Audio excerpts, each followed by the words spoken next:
Le malheur des uns fait le bonheur des autres. Cette expression est particulièrement vraie ces derniers mois en Norvège, qui a vu ses revenus issus des exportations de pétrole et de gaz exploser avec la guerre en Ukraine. Des bénéfices qui posent problème. Le Premier ministre polonais Mateusz Morawiecki a accusé Oslo de participer indirectement à la guerre, en contribuant à la hausse des prix de l'énergie.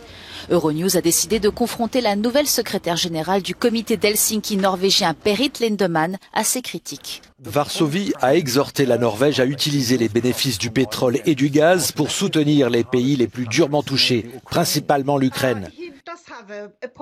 Il a raison. La Norvège réalise plus de 60 milliards de profits supplémentaires sur le gaz et le pétrole. Mais Oslo n'a augmenté son soutien à l'Ukraine que d'1 milliard d'euros. Et on ne parle là que de profits réalisés ces derniers jours. Nous pensons qu'avec ces revenus énormes, nous devons faire plus d'efforts et donner beaucoup plus.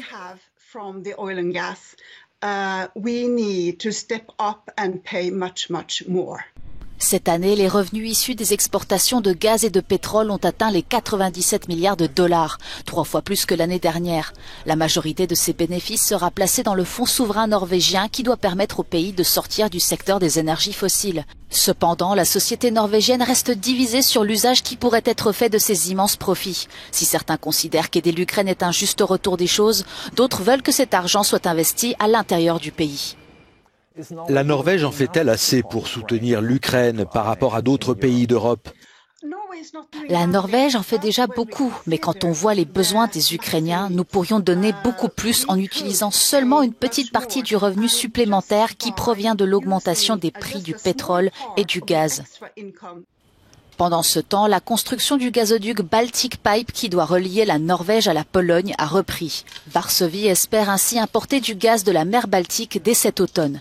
Oslo va également délivrer plus de permis d'exploitation à ses fournisseurs et accélérer les constructions de gazoducs vers d'autres pays européens.